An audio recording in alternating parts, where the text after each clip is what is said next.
सभी सनातनी बंधुओं को राम राम, हर हर महादेव, जय माँ भवानी। आप सभी का स्वागत है। आज हम सभी चर्चा करेंगे कि यदि हमें पूरे विश्व में सनातन धर्म की पुनर्स्थापना करनी है तो हमें क्या करना पड़ेगा, यानी हमें अपने लक्ष्य में सफल होना है तो हमें क्या करना पड़ेगा।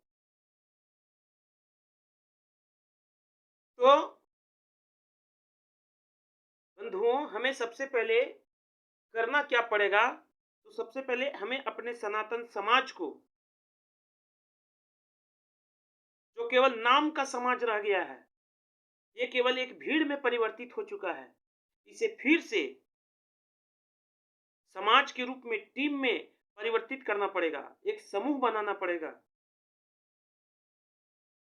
समाज का मतलब होता क्या है? सनातन हिंदू समाज। तो समाज का मतलब, सनातन तो हमारा धर्म है, हिंदू जाति कह दिया गया, सभी जाति पाति छोड़ दो, केवल हिंदू रहो। और समाज का मतलब होता है कि एक संस्कृति के लोग,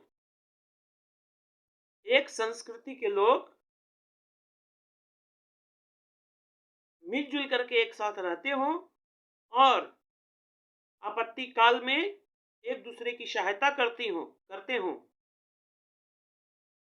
उसको हम समाज कहते हैं। फिर से एक बार रिपीट कर रहे हैं, वैसे लोगों का समूह जिनका संस्कृति एक हो और सभी मिलजुल करके एक साथ रहते हों और एक दूसरे की दुख सुख में सहायक हों, दुख सुख में सम्मिलित होते हों,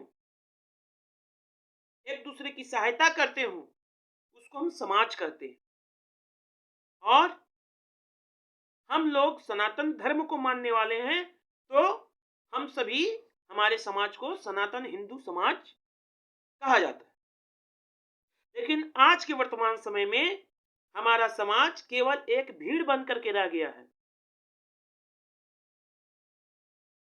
भीड़ का मतलब भेड़िया धसान, सबका अपना अलग अलग लक्ष्य, अपना अपना डफली, अपना अपना गान। आज सनातनी हिंदुओं का हाल क्या रह गया है, वो मैं आपको बताने का प्रयास कर रहा हूं। जिस तरीके से एक मुर्गी फार्म में जो मांस का दुकान होता है, उसमें मुर्गी को कैप्चर करके रखा जाता है,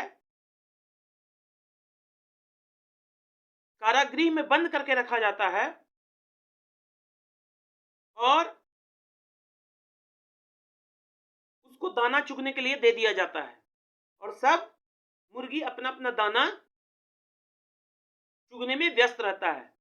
और कसाई जब उस, जो उन लोगों का रहता है बना हुआ घर के जैसा पिंजड़ा, जब पिंजड़े में कसाई हाथ डालता है किसी मुर्गी को पकड़ने के लिए, तो सब मुर्गी अपना अपना बचने के लिए इधर उधर भागता है और किसी एक का गर्दन कसाई पकड़ता है, एक मुर्गी का, और उसको खींच करके बाहर लाता है और फिर से सभी मुर्गी अपना अपना दाना चुगने में व्यस्त हो जाते हैं। और उस मुर्गी को कसाई क्या करता है, काट देता है, जिसका और मुर्गी लोगों से कोई मतलब होता नहीं है। सब मुर्गी अपना अपना दाना चुगने में फिर से व्यस्त हो जाते हैं। यदि जिस समय वो कसाई मुर्गी के पिंजड़ा में हाथ डाला, उसी समय सब मुर्गी एक साथ मिल करके एक एक चोंच भी उसके हाथ में मार देती, तो उसको हिम्मत नहीं होता कि दोबारा उसमें हाथ डाल दे। तो जिस तरीके से एक मुर्गी मरते रहता है, पकड़ाता है, उसका गर्दन में मोड़ दिया जाता है और बाकी सब मुर्गी अपना-अपना दाना चुगने में बचने में व्यस्त रहता है या रहती है। तो वही हाल आज के वर्तमान समय में हिंदुओं का हो गया है। आज सनातनी हिंदू समाज एक भेड़-बकरी का ग्रुप बन करके रह गया है। भेड़-बकरी का झुंड। जैसे जंगल में कोई भेड़ या बकरी चर रही होती है और कहीं से भी खूंखार पशु आता है, भेड़िया आता है और किसी एक बकरी को झपट करके चला जाता है और बाकी सब बकरी अपना-अपना घास चुगने में, घास खाने में व्यस्त रहते हैं। तो वही आज सनातनी हिंदू समाज का है। आज सनातनी हिंदू समाज भी मुर्गी, भेड़, बकरी का झुंड बन करके रह गया है,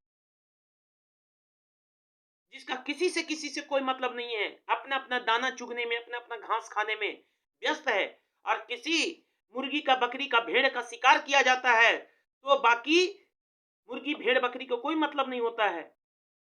वही हाल आज हिंदू समाज का है कि एक कोई हिंदू धर्म योद्धा हमारा मारा जाता है, किसी भेड़िया के द्वारा, किसी विधर्मी के द्वारा और बाकी हिंदू समाज को उससे कोई मतलब होता नहीं है। तो सबसे पहले हम सभी को चाहे जैसे करें,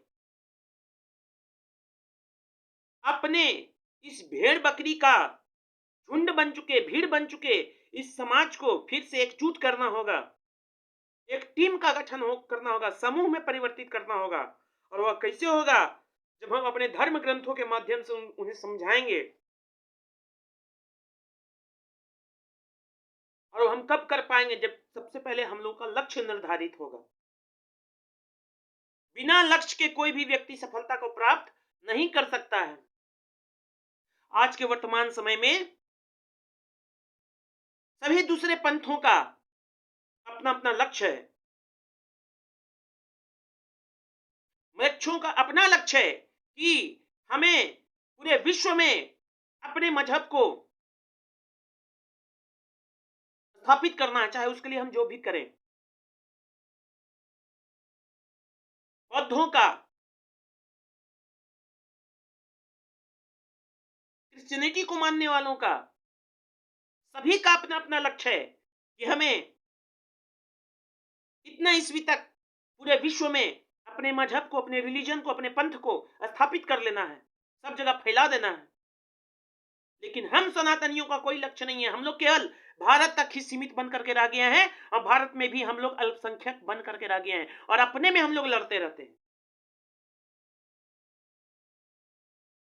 तो जिस तरीके से उन सभी का लक्ष्य निर्धारित है, उसी तरीके से हम सभी का भी लक्ष्य निर्धारित होना चाहिए। जब तक ऐसा नहीं हम लोग करेंगे, तब तक हम कुछ नहीं कर सकते हैं। यदि कुछ करना है तो सबसे पहले लक्ष्य बनाना पड़ेगा। एक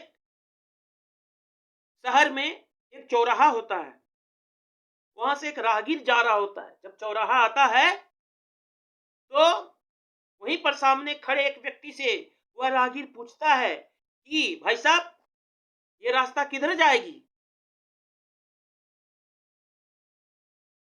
तो वह खड़ा व्यक्ति पूछता है उस राहगीर से कि आपको जाना कहां है? तो वह राहगीर कहता है पता नहीं। तो वह खड़ा हुआ व्यक्ति वहां कहता है कि जब तुम्हें पता ही नहीं है कि तुम्हें जाना किधर है, तो फिर कोई भी रास्ता पकड़ो, किधर भी चले जाओ, क्या फर्क पड़ता है? उसी तरीके से जिस व्यक्ति का कोई लक्ष्य निर्धारित नहीं होता, इधर उधर भटक करके रह जाता है, तो उसी तरीके से हम सभी का लक्ष्य निर्धारित होना चाहिए। जिस तरीके से उन लोग का लक्ष्य निर्धारित है, उसी तरीके से हम सभी सनातनी हिंदुओं का भी लक्ष्य निर्धारित होना चाहिए कि जिस तरीके से पूरे विश्व में पुरातन काल में हमारा सनातन धर्म स्थापित था, उसी तरीके से फिर से हमें अपने सनातन धर्म को पूरे विश्व में पुनर्स्थापित करना है।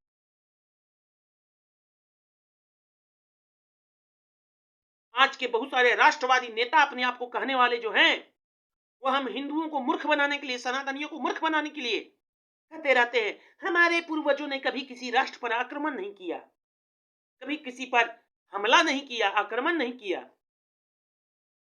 जो कि पूर्णतः गलत है, झूठ है। हम सभी को मूर्ख बनाना चाहते हैं, हमारे सोच को बांधना चाहते हैं।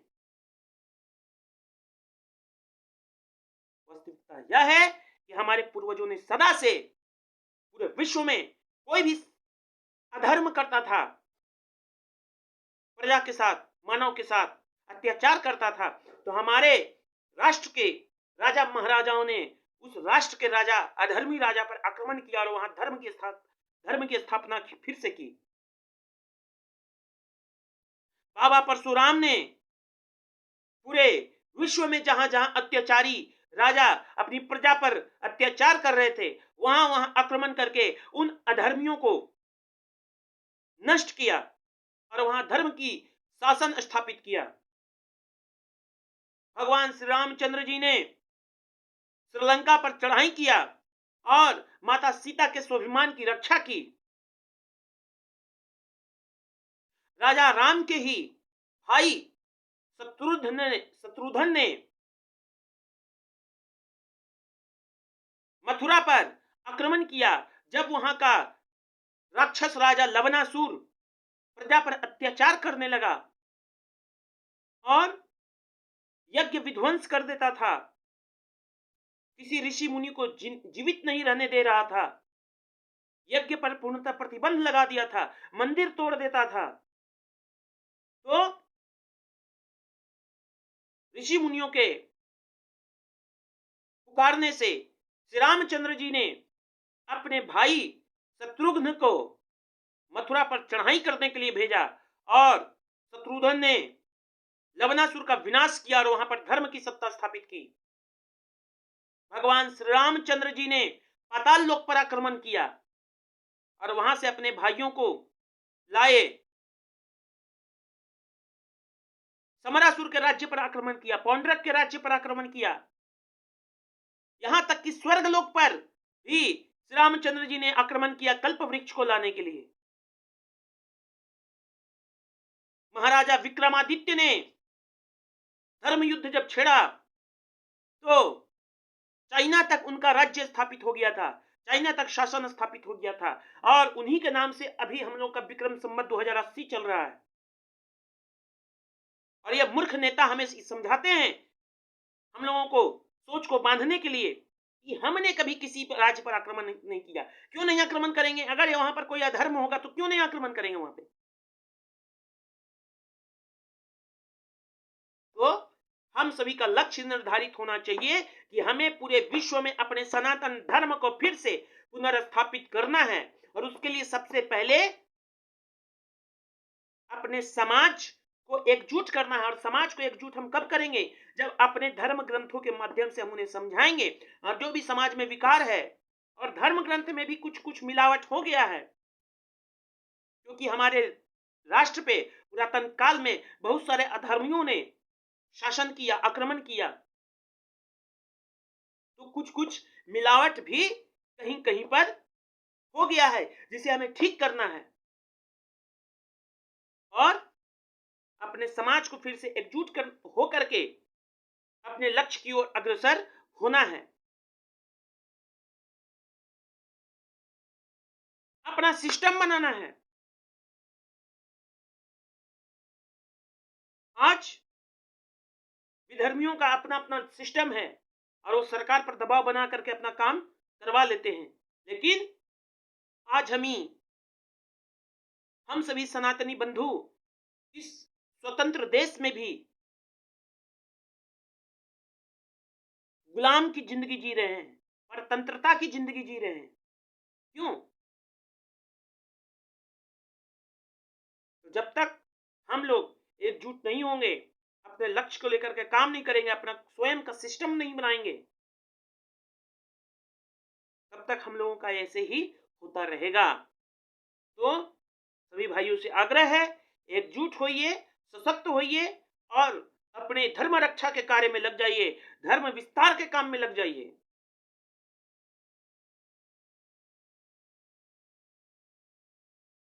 ज्यादा से ज्यादा लोग धर्म प्रचारक बनिए। गुरुकुल हम सभी को सभी डिस्ट्रिक्ट में खोलना है, जहां संस्कृत की शिक्षा दी जाए, आयुर्वेद की शिक्षा दी जाए, योग की शिक्षा दी जाए, शास्त्र एवं शस्त्र की शिक्षा दी जाए।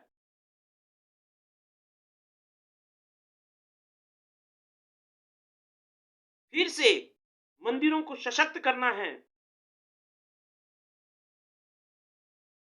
अपने भारतीय नस्ल की गौवंश की रक्षा करना है।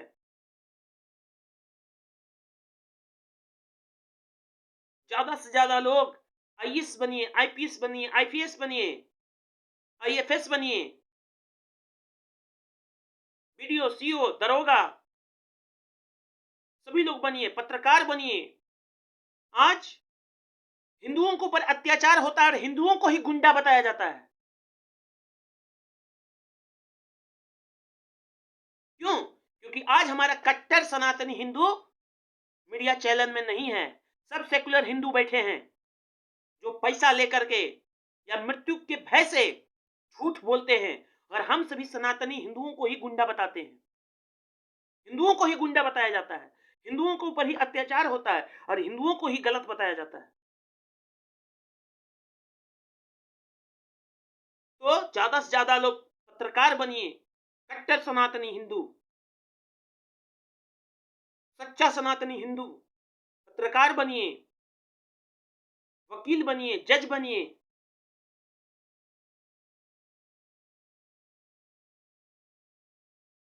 तब जाकर के कुछ होगा। ह्यूमन राइट्स में जाइए, बाल सुरक्षा अधिकार का नियम जो बहुत सारा ट्रस्ट बना हुआ है, बहुत सारा अपना अपना लोग ग्रुप बनाया हुआ है, उसमें जाइए। महिला आयोग, बाल सुरक्षा आयोग, मानवाधिकार आयोग,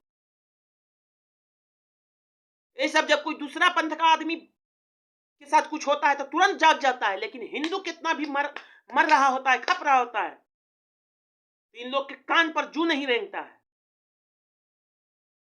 क्योंकि इन सभी आयोग में उनके पंथ के लोग भरे पड़े हैं।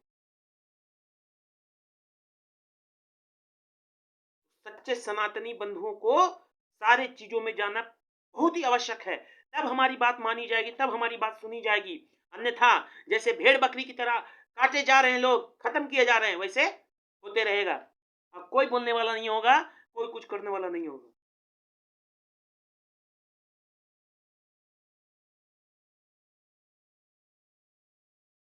और इस तरीके से सही से हम सभी काम करेंगे, तब बहुत आगे बढ़िया होगा। दरवाजा को खोलना है तो सही दिशा में खोलना पड़ेगा। जिधर से गेट और बंद होता है उधर ही हम धक्का देते रहेंगे तो गेट टूट सकता है, लेकिन खुल नहीं सकता है। खोलना है तो हमें अपनी तरफ गेट को खींचना पड़ेगा।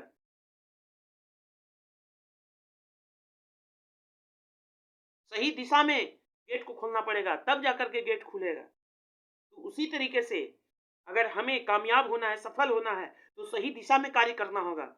अपना स्वयं का सिस्टम बनाइए, सारे सिस्टम में सच्चे सनातनी हिंदू होना चाहिए जो अपने समाज की रक्षा के लिए तैयार हो।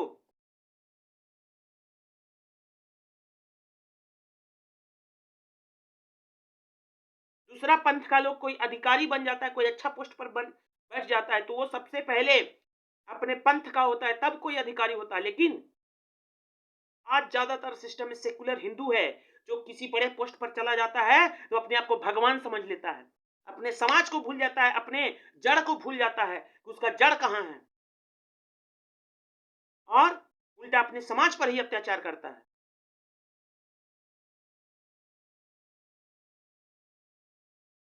तो ये सारी चीजों पर ध्यान हम सभी को देना है और अच्छे से अपना कार्य करना है, तब हम सभी सफल होंगे और हमारा सनातन धर्म की स्थापना पूरे विश्व में फिर से हो सकेगा। बाकी सभी को राम राम, हर हर महादेव, जय मां भवानी।